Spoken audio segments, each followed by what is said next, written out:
नमस्कार तथा हार्दिक स्वागत छ आर्ट अफ टिचिङ युट्युब च्यानलमा। आजको यस भिडियो सामग्रीमा म यहाँलाई सामाजिक अध्ययन तथा जीवनोपयोगी शिक्षा कक्षा 12 को इकाइ 2 अथवा जुन महत्त्वपूर्ण इकाइको रूपमा रहेको छ जीवनोपयोगी सिपका रूपमा डिजिटल सिपहरू तथा सामान्य अनुसन्धान सिप यो शीर्षकको इकाइ 2 को विषयवस्तु अन्तर्गत पाठ 1 मा रहेको छ अनुसन्धान परिचय। अनुसन्धान परिचय अन्तर्गतको यसको मुख्य विषयवस्तुको रूपमा सामाजिक अध्ययनमा प्रयोग हुने विधिहरू, तथ्याङ्क, सूचनाको परिचय, यिनीहरू बीचको फरक र अन्तर सम्बन्धका बारेमा विस्तृत रूपमा म जानकारी दिन गइरहेको छु। यो भिडियो सामग्रीलाई यहाँले अन्तिमसम्म हेर्नुभयो भने यो पाठ सम्बन्धी पूर्ण रूपमा जानकारी प्राप्त हुने विश्वास व्यक्त गर्दै मुख्य गरेर यस भिडियो सामग्रीभित्र म यहाँलाई सामाजिक अध्ययनका विधिहरू के हुन्, कस्ता विधिहरूका आधारमा सामाजिक अध्ययनलाई अगाडि बढाउन सकिन्छ भन्ने बारेमा, त्यस्तै गरी अनुसन्धान भनेको के हो, सामाजिक अध्ययन अन्तर्गत अनुसन्धानलाई कसरी लिइन्छ, अनुसन्धान भनेको के हो भन्ने बारेमा म जानकारी गराउने छु। अनुसन्धानका विशेषताहरू के हुन्, अनुसन्धानका उद्देश्यहरू के हुन्, अनुभवजन्य अनुसन्धान विशेष गरी सामाजिक अध्ययन भित्र गरिने हाम्रो पाठ्य विषयवस्तुमा भए अनुसारको अनुभवजन्य अनुसन्धान कसरी गरिन्छ, अनि घटना अध्ययन भनेको के हो, तथ्याङ्क र सूचना भनेको के हो, यसको परिचय, तथ्याङ्क र सूचना बीच के फरक छ, अनि तथ्याङ्कका स्रोतहरू के हुन्, प्राथमिक तथ्याङ्क र द्वितीय तथ्याङ्क बीचको अन्तर सम्बन्ध के छ, र यो पाठ अन्तर्गतका अति संक्षिप्त उत्तरात्मक प्रश्न, छोटो उत्तरात्मक प्रश्न र लामो उत्तरात्मक प्रश्नहरूको नमुना प्रश्न र त्यसको उत्तर समेत म यहाँलाई प्रस्तुत गर्नेछु। अन्तिमसम्म यो भिडियो सामग्रीलाई हेरिदिनु हुन म पुनः अनुरोध गर्छु। सबैभन्दा पहिला सुरुवात गरौँ यो विशिष्टीकरण तालिका। विशिष्टीकरण तालिकालाई यहाँले अध्ययन गर्नुभयो भने इकाइ 1, इकाइ 2 र इकाइ 3 को एउटा क्लस्टर निर्माण गरिएको छ अथवा विषय क्षेत्र भनौँ, विषय क्षेत्रको रूपमा रहेको छ। यो तीनवटा इकाइ अन्तर्गतबाट यिनीहरूको पाठ्यभार पनि यहाँले देख्नु भएको छ, जसको इकाइ 1 को 3, 2 को 13 र जीवनोपयोगी सिपको 11 यी तीनवटा इकाइहरूको पाठ्यभार पनि दिएको छ। र यी तीनवटा इकाइ अन्तर्गतको क्लस्टरबाट ज्ञान तहको अति छोटो 2वटा प्रश्नहरू 2 अङ्कका, बोध तहको छोटो प्रश्न 1 वटा 1 अङ्कको, त्यसपछि प्रयोग तथा सिप तहको अति छोटो एउटा प्रश्न 1 अङ्कको, छोटो एउटा प्रश्न 5 अङ्कको र उच्च दक्षता तहको लामो प्रश्न एउटा 8 अङ्कको प्रश्न रहनेछ भने इकाइ 1 बाट लामो उत्तरात्मक प्रश्न आउने छैन र इकाइ 2 र 3 बाट लामो उत्तरात्मक प्रश्न पनि आउने सम्भावना रहन्छ। त्यसकारणले यो सबैभन्दा उपयोगी र सबैभन्दा महत्त्वपूर्ण विषयवस्तुको रूपमा डिजिटल सिप तथा सामान्य अनुसन्धान सिप जुन इकाइ 2 अन्तर्गत विषयवस्तु म यहाँलाई प्रस्तुत गर्न गइरहेको छु। अब सुरुवात गरौँ सामाजिक अध्ययनका विधिहरू। कस्ता विधिहरूका आधारमा सामाजिक अध्यापन गरिन्छ, यसलाई सिकाइन्छ, यसलाई सिकिन्छ भन्ने बारेमा हेरौँ। सामाजिक अध्ययन गर्नका लागि विभिन्न विधिहरूको प्रयोग गरिन्छ। त्यसमध्ये खोज तथा अनुसन्धान एउटा प्रमुख विधिका रूपमा रहेको छ। एउटा महत्त्वपूर्ण विधि सामाजिक अध्ययन गर्नका लागि पहिलो चाहिँ अनुसन्धान अथवा खोज विधिको रूपमा लिइन्छ। कुनै एउटा घटना, क्षेत्र, स्थान, मुद्दा वा विषयवस्तुमा केन्द्रित रहेर तथ्याङ्क सङ्कलन, व्यवस्थापन र विश्लेषण गरी निष्कर्ष निकाल्ने कार्यलाई हामी के भन्छौँ त अनुसन्धान भनेर भन्दछौँ यो सामाजिक अध्ययन अन्तर्गत। र सामाजिक अध्ययनमा अनुसन्धान विधि अन्तर्गत अन्य धेरै विधिहरू पनि प्रयोग गरिन्छ जुन हामी यही विषयवस्तुमा चर्चा गरिएको छ। अब यसका मुख्य विधिहरूलाई हामीले बुँदागत रूपमा भन्यौँ भने पहिलो विधि सामाजिक अध्ययनको पहिलो विधि छलफल विधि, दोस्रोमा प्रश्नोत्तर, तेस्रोमा अवलोकन, अन्तर्वार्ता, समस्या समाधान, क्षेत्र भ्रमण, परियोजना कार्य। यी विधिलाई मुख्य विधिको रूपमा सामाजिक अध्ययनको विधिका रूपमा हामी लिन सक्छौँ। छलफल, प्रश्नोत्तर, अवलोकन, अन्तर्वार्ता, समस्या समाधान, क्षेत्र भ्रमण, परियोजना कार्य, यी विधिहरू चाहिँ सामाजिक अध्ययनका विधिहरूलाई महत्त्वपूर्ण रूपमा र प्रमुख विधिको रूपमा लिइन्छ। अब सुरु गरौँ अनुसन्धान भनेको के हो। अनुसन्धान शब्द अनु प्लस सम प्लस धा प्लस अनुसन्धानबाट यसको योगबाट व्युत्पन्न भएको शब्द हो, जसमा अनुको अर्थ पछि लाग्नु वा नजिक जानु भन्ने हुन्छ भने सन्धानको अर्थ खोजी गर्नु, अवलोकन गर्नु वा पत्ता लगाउनु भन्ने हुन्छ। अनुसन्धानलाई अर्को शब्दमा हामी अन्वेषण, गवेषण, आविष्कार, शोध कार्य भन्छौँ भने यसलाई अङ्ग्रेजीमा रिसर्च भनेर भन्छौँ। अनुसन्धानको सामान्य अर्थ व्यवस्थित एवं तर्कसङ्गत पद्धतिद्वारा नयाँ तथ्य पत्ता लगाउनु र पुरानो तथ्यको पनि परीक्षण वा पुनर्व्याख्या गर्नु भन्ने हुन्छ। यो अनुसन्धानको अर्थलाई शाब्दिक अर्थमा हामीले खोज्यौँ भने यसरी अर्थ लगाउन सकिन्छ, यसको परिभाषा गर्न सकिन्छ। चूडामणि बन्धुका अनुसार अनुसन्धान भनेको व्यवस्थित एवं तर्कसम्मत प्रक्रियाको अवलम्बन गरी नयाँ तथ्य पत्ता लगाउनु र पुरानी तथ्यको परीक्षण वा पुनर्व्याख्या गर्नु पनि हो भनेर यो परिभाषा गरेको पाइन्छ। यस्तै वासुदेव त्रिपाठीका अनुसार अनुसन्धानले अनुसरण गर्ने खास लक्ष्य राखेको हुन्छ, त्यसको प्राप्तिका निम्ति गरिने संयोजन नै के हो त अनुसन्धान हो भन्ने यो परिभाषा पनि पाइन्छ। यसरी हामी निष्कर्षमा के भन्न सक्छौँ भने नयाँ ज्ञानको प्राप्ति र पुरानो ज्ञानको पुनरावलोकनका लागि तार्किक पद्धतिको उपयोग गरी योजनाबद्ध, व्यवस्थित, वस्तुनिष्ठ र तथ्यपरक विश्लेषणमा आधारित आधिकारिक र प्रमाणिक प्रतिवेदन र यथार्थको खोजी, वास्तविकताको पहिचान, सत्यको रहस्योद्घाटन, वस्तुपरक र वैज्ञानिक खोज वा अध्ययनको निष्कर्ष नै के हो त अनुसन्धान हो भनेर हामी यसलाई परिभाषित गर्न सक्छौँ। अब यो अनुसन्धानका मुख्य विशेषताहरू के हुन् त भनेर हामी यसलाई बुदागत रूपमा अध्ययन गरौँ। अनुसन्धानका मुख्य विशेषताहरू यो प्रक्रियागत हुन्छ, यो एउटा प्रक्रियामा रहन्छ, यसको आफ्नै प्रक्रियागत हुन्छ भनेर हामी भन्न सक्छौँ। यसै गरी यो व्यवस्थित हुन्छ, यो वैज्ञानिक अध्ययन हो, यो व्यवस्थित हुन्छ, निश्चित समस्यामा केन्द्रित हुन्छ। अनुसन्धान निश्चित समस्यामा केन्द्रित रहेर कुनै पनि कुराको अनुसन्धान गरिन्छ, त्यसकारण हामी भन्न सक्छौँ अनुसन्धान निश्चित समस्यामा केन्द्रित हुन्छ।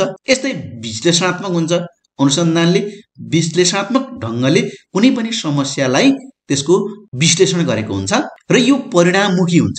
अनुसन्धान परिणाममुखी हुन्छ, यसले नयाँ नतिजा दिने यसको मुख्य विशेषताको रूपमा हामीले लिन सक्छौँ। यो तार्किक हुन्छ भनेर हामी यो अनुसन्धानका विशेषताहरूलाई हामी भन्न सक्छौँ। प्रक्रियागत हुन्छ, व्यवस्थित हुन्छ, निश्चित समस्यामा केन्द्रित हुन्छ, विश्लेषणात्मक हुन्छ, परिणाममुखी हुन्छ, तार्किक हुन्छ। यसरी हामी अनुसन्धानका विशेषताहरूलाई बुदागत रूपमा हामी भन्न सक्छौँ। यसै गरी अनुभव सिद्ध हुन्छ, मुख्य विशेषताहरूलाई हामी अनुसन्धानका विशेषताको रूपमा लिन सक्छौँ। अब हेरौँ अनुसन्धानका उद्देश्यहरू।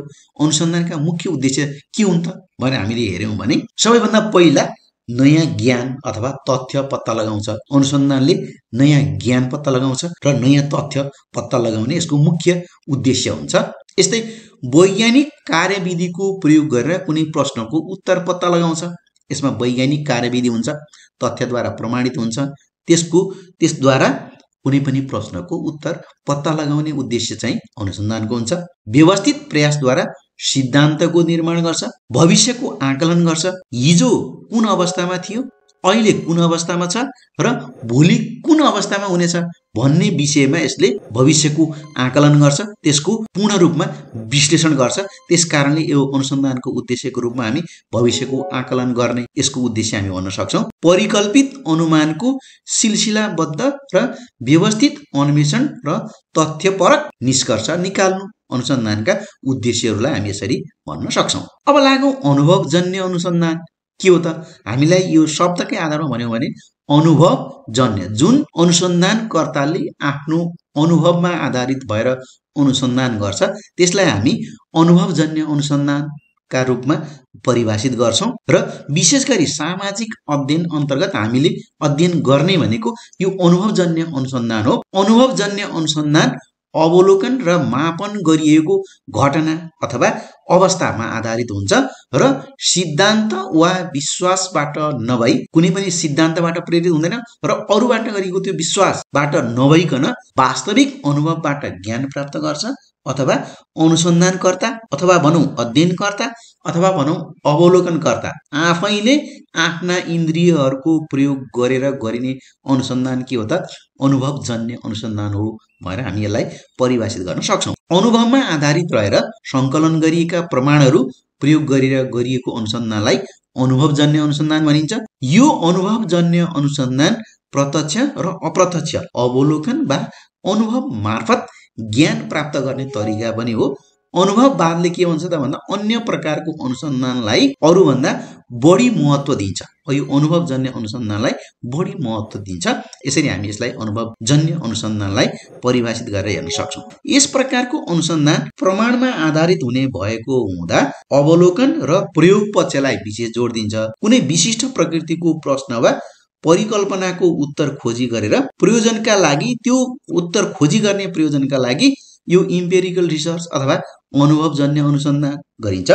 यसमा प्राथमिक स्रोतबाटै सूचनाको सङ्कलन गरिन्छ, किनभने जो अवलोकनकर्ता हुन्छ, जो अनुसन्धानकर्ता हुन्छ, उसले आफैले सङ्कलन गरेका प्राथमिक स्रोतहरूबाट सूचनाको सङ्कलन गरेर अनुसन्धान गर्दछ। त्यसकारणले यसलाई महत्त्वपूर्ण अनुसन्धानको रूपमा लिन सकिन्छ। अब यो अनुभवजन्य अनुसन्धानका लागि तथ्याङ्क सङ्कलन त गर्ने, तर यसका विधिहरू के हुन्छन् त भनेर हामीले अध्ययन गर्यौँ भने पहिलो चाहिँ अन्तर्वार्ता।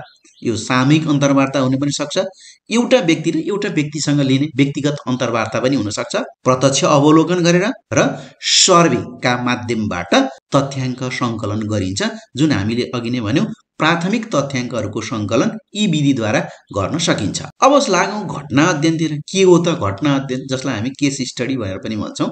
घटना अध्ययन भन्नाले सामान्यतया जसलाई हामी मामला पनि भन्छौँ, मामला अध्ययन खास गरी एक किसिमको कथा हो। यसले यथार्थ जीवनको अनुभवलाई सम्बोधन गर्छ, तसर्थ यो खास गरी कुनै पनि तालिम वा शिक्षणको क्षेत्रमा कुनै एउटा व्यक्तिको जीवन, उसको भोगाई, उतार चढावसँग सम्बन्धित भएर छलफल गरिन्छ र त्यस मामलामा अथवा घटनामा उल्लेख गरिएका विविध पक्षहरूलाई केलाउने प्रयास गरिन्छ, गहिरो रूपमा केलाउने प्रयास गरिन्छ, अथवा कसैको भोगाईमा भएका समस्याहरूलाई केलाएर समाधानका उपाय खोज्ने प्रयास घटना अध्ययनमा गरिन्छ। एउटा वास्तविक मामला अध्ययनले यथार्थ जीवनको भोगाईलाई कक्षा कोठामा छलफलको लागि उजागर गरिदिन्छ र अध्ययन र अध्यापनका लागि एउटा गतिलो माध्यम बन्न सक्छ यो घटना अध्ययन। घटना अध्ययन अथवा मामला अध्ययन सिकाइमा नयाँ मान्यता स्थापित गर्ने एउटा प्रविधि हो, जसले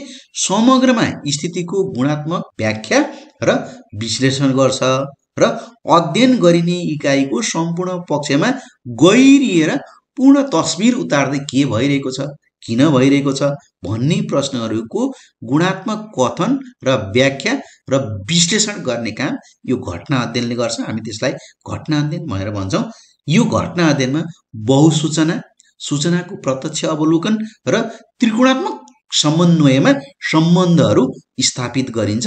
मामला अध्ययनले विद्यालय वा कुनै पनि कार्यथलोमा प्रयोग हुने सिद्धान्त तथा अभ्यास बीचको सीमिततालाई पूरा गर्न पुलको रूपमा काम गर्छ। कुनै पनि सिद्धान्त र अभ्यास त्यसलाई व्यवहारमा प्रयोग गर्नका लागि कस्ता कस्ता समस्याहरू छन्, पूरा गर्नका लागि सिद्धान्त र अभ्यासलाई व्यवहारमा पूरा गर्नका लागि पुलको रूपमा ब्रिजिङको काम यो घटना अध्ययनले गर्छ। विद्यार्थीलाई यस अध्ययनको माध्यमबाट प्रयोगात्मक रूपमा समस्याको रूपरेखा पहिचान गर्ने, समस्याका कारण, मामलामा उल्लेखित पक्षहरूको विश्लेषण गर्दै समस्या समाधानको उपाय खोजी गर्ने सिपको विकासमा समेत घटना अध्ययनले मद्दत पुर्याउँछ। अब लागौँ तथ्याङ्क अथवा सूचना भनेको के हो, यसको परिचयबाट सुरुवात गरौँ। तथ्याङ्क गणितको त्यो शाखा हो जसमा तथ्यहरूको सङ्ग्रह, प्रदर्शन, वर्गीकरण र त्यसका गुणहरूको आकलनको अध्ययन गर्ने गरिन्छ। तथ्याङ्क गणितीय विज्ञानको शाखा भएको हुनाले तथ्याङ्कलाई प्राकृतिक विज्ञान, सामाजिक विज्ञान, मानविकी, व्यापार जस्ता क्षेत्रहरूमा प्रयोग गर्ने गरिएको छ। हामी यसलाई तथ्याङ्क भनेर हामी परिभाषित गर्छौँ। सही सूचना वा सही जानकारी विगतमा भएको घटना वा परिस्थितिको दृष्टान्तबाट लिने गरिन्छ, तर त्यो सधैँ सान्दर्भिक नहुन पनि सक्छ। कुनै एउटा सन्दर्भमा भएको घटना वा परिस्थितिको दृष्टान्त हामी लिन्छौँ, तर त्यो सधैँ सान्दर्भिक नहुन पनि सक्छ। तथ्याङ्क सूचना र जानकारीको आवश्यकता र प्रयोगबारे पूर्ण जानकार भएको अवस्थामा मात्रै सही निर्णय हुन सक्छ। कुनै पनि सही निर्णय गर्नका लागि तथ्याङ्क, सूचना, जानकारी र त्यसको प्रयोगबारे हामी पूर्ण जानकार हुनुपर्छ। त्यो अवस्थामा मात्रै हामी कुनै पनि सही निर्णयमा पुग्न सकिन्छ। सबैभन्दा पहिला सूचना र तथ्याङ्क हामीलाई हाम्रो पाठ्य वस्तुमा पनि दिएको छ। तथ्याङ्क र सूचना यसबारे हामीले बुझ्नुपर्छ, अथवा तथ्याङ्क र सूचना बीच के भेद छ, के फरक छ भनेर छुट्याउन सकियो भने निर्णय चाहिँ यथार्थपरक बन्न चाहिँ सहयोग मिल्छ। अब तथ्याङ्क र सूचना बीच फरक के छ त त्यसो भने हामीले यसलाई अध्ययन गरौँ। तथ्याङ्क तथ्यहरूको सङ्कलन हो भने सूचना तथ्यहरूको सान्दर्भिक प्रस्तुतिकरण हो। हामीले बुझ्नुपर्ने कुरा छ तथ्याङ्क तथ्यहरूको सङ्कलन गर्ने काम हो भने सूचना चाहिँ तथ्यहरूको सान्दर्भिक प्रस्तुतिकरण हो। सन्दर्भ अनुसार तथ्याङ्कलाई प्रयोग गर्ने अथवा त्यसको प्रस्तुतिकरण गर्ने काम हो सूचना। यस्तै तथ्याङ्क सङ्गठित नहुन सक्छ र आफैले बुझ्नुपर्ने वा व्याख्या गर्नुपर्ने हुन सक्छ, तर सूचना बुझ्नका लागि सरल हुनुपर्छ। सूचनाले दिन खोजेको सन्देश के हो त भनेर त्यसको भाषा सरल हुनुपर्छ। तथ्याङ्क आफैले त्यो कुरा नदिन पनि सक्छ। यसरी यो तथ्याङ्क र सूचनालाई हामी फरक छुट्याउन सक्छौँ। यस्तै तथ्याङ्कमा सूचना भर परेको हुँदैन र सूचना भने तथ्याङ्कमा भर परेको हुन्छ। तथ्याङ्क आफैले सूचना के हो भनेर त्यो सूचनासँग भर परेको हुँदैन भने सूचना चाहिँ केमा हुन्छ तथ्याङ्कमा भर परेको हुन्छ। कस्तो तथ्याङ्कबाट त्यो सूचना निर्माण भएको छ अथवा त्यसले कुन तथ्याङ्कमा टेकेर कस्तो किसिमको सन्देश दिन खोजेको छ भन्ने कुरा सूचनाले त्यो भर परेको हुन्छ। केमा तथ्याङ्कमा भर पर्छ सूचना। तथ्याङ्क अङ्कमा हुन्छ तर सूचना शब्दमा हुन्छ। निर्णय लिनका लागि तथ्याङ्क पर्याप्त हुँदैन तर तथ्याङ्कका आधारमा बनेको सूचनाले सही निर्णय लिनका लागि सहयोग पुर्याउँछ। हामी यसरी तथ्याङ्क र सूचना बीच यो फरक छुट्याउन सक्छौँ। अब तथ्याङ्कको महत्त्व के हो त? तथ्याङ्कले आफैमा धेरै वा थोरै कुनै पनि मूल्य प्रदान गर्दैन अथवा तथ्याङ्क मात्रले केही व्यक्त गर्न पनि सक्दैन। बिना विश्लेषण तथ्याङ्क आफैमा महत्त्वहीन छ तर यसबाट उत्पादन हुने सूचना महत्त्वपूर्ण हुन्छ। तथ्याङ्कका आधारमा उत्पादन हुने सूचना के हुन्छ महत्त्वपूर्ण हुन्छ। तथ्याङ्कमा काम गर्ने संस्था वा व्यक्तिले तथ्याङ्क विश्लेषण मार्फत सूचनाको मूल्य फेला पार्छन् अथवा त्यसबाट मूल्य सिर्जना गर्छन्। जुनसुकै निर्णयले सम्बन्धित विषयका मूल्यमा फरक ल्याउने हो अथवा कुन निर्णयले सम्बन्धित विषयका मूल्यमा त्यसको भ्यालु कसरी फरक ल्याउने हो र तथ्याङ्कका आधारमा गरिने निर्णयले त्यसको मूल्य थप्नका लागि आवश्यक मद्दत गर्दछ। हामी यो तथ्याङ्कको महत्त्वलाई हामी यसरी विश्लेषण गर्न सक्छौँ। अब तथ्याङ्कका प्रकार के हुन् त भनेर हामी अध्ययन गरौँ। पहिला चाहिँ तथ्याङ्क परिमाणात्मक र गुणात्मक गरी दुई प्रकारका हुन्छन् भने हामी यसलाई विभाजन गर्न सक्छौँ अथवा क्वान्टिटेटिभ र क्वालिटेटिभ दुई किसिमका तथ्याङ्कहरू हुन्छन् भने हामी यसलाई दुई प्रकारमा विभाजन गर्न सक्छौँ। OECD अथवा organisation for economic cooperation and डेभलपमेन्टका अनुसार परिमाणात्मक तथ्याङ्क भनेको कुनै परिमाण रकम वा दायरा बुझाउने तथ्याङ्क हो। यस्ता तथ्याङ्कलाई सङ्ख्यामा व्यक्त गर्न सकिन्छ। मुख्य गरी हामीले यो परिमाणात्मक तथ्याङ्कलाई बुझ्दाखेरि यसलाई सङ्ख्यामा व्यक्त गर्न सकिन्छ। जस्तै कि 5 किलो तौल, कति तौलको भन्दा 5 किलो, 4 किलो, 3 किलो भनेर त्यसलाई हामी सङ्ख्यामा हेर्न सक्छौँ। 10 मिटर, 8 मिटर, 5 मिटर यसको लम्बाइ चौडाइ कति हो भनेर हामी त्यसलाई हेर्न सक्छौँ। जस्तै आम्दानी कति छ, खर्च कति छ, 1000 रुपियाँ आम्दानी छ, 800 रुपियाँ खर्च, हामी त्यसलाई अङ्कमा सङ्ख्यामा हेर्न सक्छौँ। यो चाहिँ तथ्याङ्कको रूपमा परिमाणात्मक तथ्याङ्कको रूपमा हामी लिन्छौँ र परिमाणात्मक तथ्याङ्कको तथ्याङ्क शास्त्रीय विश्लेषण गर्न सकिन्छ। यसलाई तथ्याङ्क शास्त्रीय विधिद्वारा परिमाणात्मक तथ्याङ्कलाई विश्लेषण गर्न सकिन्छ। गुणात्मक तथ्याङ्क, अब गुणात्मक तथ्याङ्कले गुण वा विशेषता दर्शाउँछ भनेर भन्छ। यसलाई अन्तर्वार्ता, प्रश्नावली वा अवलोकन गरेर सङ्कलन गरिन्छ र यसलाई सङ्ख्यामा व्यक्त गर्न सकिँदैन। यी दुईटा बीचको फरकलाई हामीले हेर्यौँ भने परिमाणात्मक र गुणात्मक तथ्याङ्कलाई एउटा सङ्ख्यात्मक अर्कोलाई गुणात्मक भनेर पनि हामी भन्न सक्छौँ। वस्तुको गुणस्तर, व्यक्तिको अनुभव, व्यक्तिलाई मन पर्ने वा मन नपर्ने कुराहरूलाई तथ्याङ्क शास्त्रीय विश्लेषणमा प्रयोग गर्न सकिँदैन। यसलाई क्वालिटेटिभ किसिमले अथवा गुणात्मक किसिमले त्यसलाई व्याख्या र विश्लेषण गर्न सकिन्छ। अब तथ्याङ्कका केही सामान्य उदाहरणहरू हामी हेरौँ। हामीले अगाडि हेऱ्यौँ जुन परिमाणात्मक र गुणात्मक तथ्याङ्कहरूलाई हामीले परिभाषित गर्यौँ। अब यसका सामान्य केही तथ्याङ्क हेरौँ, यसका उदाहरणहरू हेरौँ। जस्तै विक्रमसम्म 2078 सालको राष्ट्रिय जनगणनाले नेपालको कुल जनसङ्ख्या 2,91,92,480 र त्यसमध्ये 1,42,91,311 जना पुरुष र 1,49,01,169 जना महिला रहेको देखायो। यो के हो त? यो एउटा तथ्याङ्क हो। त्यस्तै गरी राष्ट्रिय पुनर्निर्माण प्राधिकरणले विक्रमसम्म 2078 सालसम्म 8,66,207 जना भूकम्प पीडितहरू लाभग्राही संख्या रहेको जनाएको छ। यसलाई पनि हामी के भन्छौँ? तथ्याङ्क हो भनेर यसलाई तथ्याङ्कको रूपमा लिन सकिन्छ। यस्तै संस्कृति पर्यटन तथा नागरिक उड्डयन मन्त्रालयको प्रतिवेदन अनुसार सन् 2021 मा नेपाल आउने पर्यटकको संख्या 1,50,962 जना थियो। यसलाई पनि हामी के भन्छौँ? तथ्याङ्क भनेर भन्न सक्छौँ। अब तथ्याङ्कका स्रोतहरूलाई हामीले हेरौँ। पहिलो चाहिँ हामी यसलाई दुई किसिमका तथ्याङ्कका स्रोतहरूलाई हामी लिन सक्छौँ। पहिलो स्रोतको रूपमा प्राथमिक स्रोत भनेर हामी लिन सक्छौँ। प्राथमिक स्रोतबाट वास्तविक तथ्याङ्क प्राप्त गरिन्छ। यसलाई अध्ययन गर्ने व्यक्ति वा समूहले आफैले सङ्कलन गरेको हुन्छ। सर्वेक्षण, अन्तर्वार्ता, क्षेत्र भ्रमण, अवलोकन आदि तथ्याङ्क सङ्कलन गर्ने प्राथमिक स्रोतहरू हुन्, जसलाई हामी फर्स्ट ह्यान्डेड भनेर पनि भन्न सक्छौँ।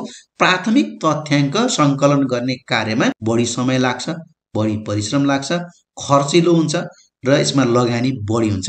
यसलाई हामी प्राथमिक स्रोत भनेर परिभाषित गर्न सक्छौँ। दोस्रो, द्वितीय स्रोत, सेकेन्डरी डेटा, सेकेन्डरी सोर्स भनेर हामी भन्न सक्छौँ। कतिपय तथ्याङ्क वा सूचना अनुसन्धानकर्ता बाहेकका अन्य व्यक्ति वा संस्थाले पहिले नै सङ्कलन गरेका हुन्छन्। त्यस्ता तथ्याङ्क प्रकाशित वा अप्रकाशित दुवै हुन सक्छन्। यी स्रोतहरूलाई तथ्याङ्कको द्वितीय स्रोत भनेर भनिन्छ। जस्तो कि जनगणना, पुस्तक, पत्रपत्रिका, इन्टरनेट, अन्य सञ्चार माध्यम आदि तथ्याङ्कका के हुन् त? द्वितीय स्रोत हुन्, जुन पहिले नै सृजना भइसकेका तथ्याङ्कहरू भनेर पनि भन्न सकिन्छ। यस्ता स्रोतहरूबाट तथ्याङ्क सङ्कलन गर्न तुलनात्मक रूपमा के हुन्छ? सजिलो हुन्छ, सस्तो हुन्छ, छिटो हुन्छ। यसलाई हामी द्वितीय स्रोत अथवा सेकेन्डरी सोर्स भनेर हामी यो तथ्याङ्कका दुईटा स्रोतलाई विभाजन गर्न सक्छौँ। दुई किसिमका तथ्याङ्कका स्रोतहरू भनेर हामी अध्ययन गर्न सक्छौँ। प्राथमिक स्रोत फर्स्ट ह्यान्डेड र द्वितीय स्रोत सेकेन्ड ह्यान्ड भनेर पनि हामी यसलाई भन्न सक्छौँ। एकपटक प्रयोग गरिसकिएका, प्रकाशन भइसकेका तथ्याङ्कका स्रोतहरू द्वितीय स्रोतको रूपमा हामी प्रयोग गर्न सक्छौँ। अब यी दुई बीच के फरक छ त? प्राथमिक तथ्याङ्क र द्वितीय तथ्याङ्क बीचमा यिनीहरूको अन्तर सम्बन्ध के छ भनेर हामी हेरौँ।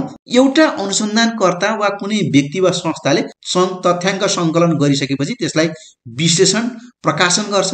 त्यो अन्य व्यक्ति वा संस्थाहरूका लागि द्वितीय तथ्याङ्क बन्छ। कुनै पनि अनुसन्धानकर्ता वा तथ्याङ्क प्राथमिक स्रोतबाट मात्रै सङ्कलन हुन सकिँदैन। त्यस कारणले अनुसन्धान कार्यमा दुवै प्रकारका अथवा प्राथमिक र द्वितीय दुवै प्रकारका तथ्याङ्कहरूको महत्त्व उत्तिकै रहेको पाइन्छ। प्राथमिक र द्वितीय स्रोतहरू एकअर्काका पूरक हुन्छन्, किनभने यी दुवैले अनुसन्धानलाई गहिरो गरी अगाडि बढाउनका लागि सहयोग गर्छन्। अनुसन्धान कार्यका लागि प्राथमिक र द्वितीय यी दुवै स्रोतहरू के हुन्छन्? परिपूरक हुन्छन्। यी दुवैले अनुसन्धानलाई अगाडि बढाउनका लागि सहयोग गर्छन्। प्राथमिक तथ्याङ्क र द्वितीय तथ्याङ्क यी दुवै अनुसन्धान कार्यका लागि प्रयोग गरिन्छ। हरेक अनुसन्धानमा प्राथमिक र द्वितीय दुवै किसिमका तथ्याङ्कहरू प्रयोग भएका हुन्छन्। तिनीहरू तथ्याङ्क उपलब्धताको आधारमा यी क्षेत्रहरूमा समान प्रकारको अनुसन्धान गर्न सकिन्छ।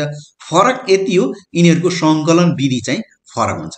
प्राथमिक तथ्याङ्क र द्वितीय तथ्याङ्कको सङ्कलन विधि फरक हो। यी दुवैले अनुसन्धान कार्यका लागि महत्त्वपूर्ण रूपमा सहयोग गरेका हुन्छन्। यसरी हामी यो प्राथमिक तथ्याङ्क र द्वितीय तथ्याङ्क बीचको अन्तर सम्बन्धलाई अध्ययन गर्न सक्छौँ। अब यो पाठ अन्तर्गत हामीले जुन विषयवस्तुहरू प्रस्तुत गर्यौँ, यसका आधारमा नमुना प्रश्नहरू हामी हेरौँ, जसमा संक्षिप्त उत्तरात्मक प्रश्न, छोटो उत्तरात्मक प्रश्न, लामो उत्तरात्मक प्रश्न, सबै किसिमका प्रश्न र यसको सम्भाव्य नमुना उत्तर समेत यहाँ रहेको छ। पहिलो प्रश्न, अनुसन्धान भनेको के हो? यसको उत्तरमा परिकल्पना गरिएका अनुमानको व्यवस्थित, नियन्त्रित र अनुभवसिद्ध समालोचनात्मक अध्ययन नै के हो त? अनुसन्धान हो। ज्ञान उत्पादन गर्ने वैज्ञानिक विधि हो भनेर यसको उत्तर लेख्न सकिन्छ। प्रश्न नम्बर 2, अनुसन्धानलाई किन नयाँ ज्ञान निर्माण गर्ने प्रक्रिया भनिएको? लेख्नुहोस्। उत्तर, कुनै पनि विषयवस्तुको सिलसिलाबद्ध खोज, अध्ययन तथा विश्लेषण गरी नवीनतम निष्कर्ष निकाल्ने तथा नयाँ सिद्धान्त स्थापित गर्ने कार्य अनुसन्धानले गर्छ।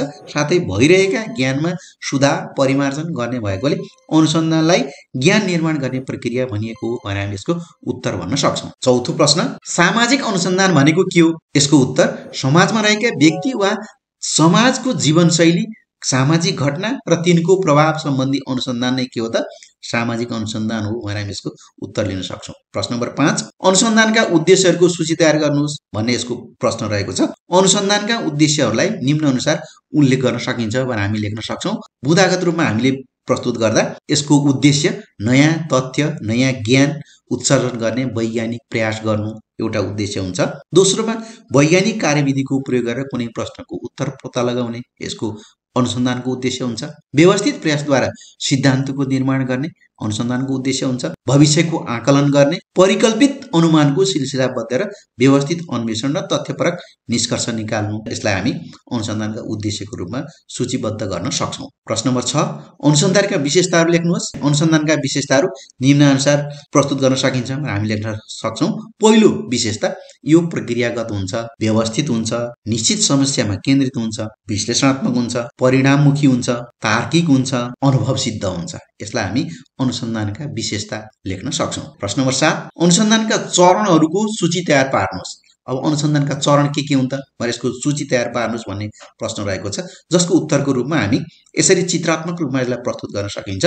अनुसन्धानका चरणहरू पहिलो चाहिँ समस्याको पहिचान, दोस्रोमा पूर्व कार्यहरूको अवलोकन पुनरावलोकन परिकल्पनाको निर्माण, तेस्रोमा चौथोमा अनुसन्धानको ढाँचा तय गर्ने, पाँचौंमा तथ्याङ्कको सङ्कलन गर्ने, छैटौंमा तथ्याङ्कको विश्लेषण गर्ने र तथ्याङ्कको व्याख्या र प्रतिवेदन लेखन भनेर हामी यो अनुसन्धानका चरणलाई यसरी लेख्न सक्छौं, जहाँ चाहिँ समस्याको पहिचान, पूर्व कार्यको पुनरावलोकन, परिकल्पनाको निर्माण, अनुसन्धानको ढाँचा तय गर्ने, तथ्याङ्क सङ्कलन, तथ्याङ्कको विश्लेषण र व्याख्या र प्रतिवेदन भनेर हामी यो अनुसन्धानका चरणहरूलाई भन्न सक्छौं। प्रश्न नम्बर 8 तथ्याङ्क भनेको के हो उदाहरण दिनुहोस्। गणितको त्यो शाखा हो, तथ्याङ्क गणितको त्यो शाखा हो जसमा आँकडाहरूको संग्रह, तथ्यहरूको संग्रह, प्रदर्शन, वर्गीकरण र त्यसको गुणहरूको आकलन र अध्ययन गर्ने गरिन्छ। जस्तो कि संस्कृति पर्यटन तथा नागरिक उड्डयन मन्त्रालयको प्रतिवेदन अनुसार 2021 मा नेपाल आउने पर्यटकको संख्या 1,50,962 जना थियो। यो तथ्याङ्कको एउटा उदाहरणको रूपमा हामी भन्न सक्छौं। प्रश्न नम्बर 9 तथ्याङ्कका स्रोत कति प्रकारका छन्? यसको उत्तर चाहिँ तथ्याङ्कका स्रोत 2 प्रकारका छन्। पहिलो प्राथमिक स्रोत, जसलाई प्राथमिक स्रोतबाट वास्तविक तथ्याङ्क प्राप्त गर्न सकिन्छ। यसलाई अध्ययन गर्ने व्यक्ति वा समूहले आफैले सङ्कलन गरेको हुन्छ। सर्वेक्षण, अन्तर्वार्ता, क्षेत्रभ्रमण, अवलोकन आदि तथ्याङ्क सङ्कलन गर्ने प्राथमिक स्रोतहरू हुन् भनेर हामी भन्न सक्छौं। भने द्वितीय स्रोत अर्को स्रोतको रूपमा रहेको हुन्छ। द्वितीय स्रोत कतिपय तथ्याङ्क वा सूचनाहरू अनुसन्धानकर्ता बाहेक अन्य व्यक्ति वा संस्थाले पहिले नै सङ्कलन गरेका हुन्छन्। यस्ता तथ्याङ्क प्रकाशित वा अप्रकाशित दुवै हुन सक्छन्। यी स्रोतहरूलाई तथ्याङ्कको द्वितीय स्रोत भनिन्छ भनेर हामी लेख्न सक्छौं। जस्तो कि जनगणना, पुस्तक, पत्रपत्रिका, इन्टरनेट, अन्य सञ्चार माध्यम आदि तथ्याङ्कका द्वितीय स्रोत हुन् भनेर हामी यसको उत्तर लेख्न सक्छौं। प्रश्न नम्बर 10 परिमाणात्मक र गुणात्मक तथ्याङ्कको उदाहरणसहित परिचय दिनुहोस् भन्ने यसको प्रश्न रहेको छ। यसको उत्तर चाहिँ संख्यात्मक रूपमा प्रस्तुत गर्न सकिने वा दायरा बुझाउने तथ्याङ्क परिमाणात्मक तथ्याङ्क हुन्। जस्तो कि मानिसको उमेर, विद्यार्थीले कुनै विषयको प्राप्त गरेको प्राप्ताङ्क, यिनीहरू प्रष्ट र मापनयोग्य हुन्छन्। अथवा परिमाणात्मक तथ्याङ्कहरू प्रष्ट र मापनयोग्य हुन्छन्, विश्वसनीय, परीक्षण गर्न र जाँच गर्न सहज हुन्छन् र अनुसन्धानलाई सहज बनाउँदछन् भनेर हामी यसलाई लेख्न सक्छौं। अनुसन्धान गरिने विषयवस्तुको गुण वा विशेषता दर्शाउने तथ्याङ्क गुणात्मक तथ्याङ्क हुन्। मानवीय मूल्य, मान्यता, इमानदारिता, चरित्र, अनुभव, वस्तुको गुणस्तर जस्ता कुराहरू हुन् जुन संख्यामा मापन गर्न सकिँदैन, तिनीहरूलाई हामी गुणात्मक तथ्याङ्क भनेर भन्न सक्छौं। तिनीहरूको गुणात्मक तथ्याङ्कद्वारा विश्लेषण गरिन्छ। यस्ता तथ्याङ्कहरू प्राकृतिक र वास्तविक परिवेशसँग सम्बन्धित हुन्छन्। भाव, दृष्टिकोण र बुझाइ अनुरूप फरक हुने गर्छन्, साथै यी प्रक्रियामुखी हुन्छन्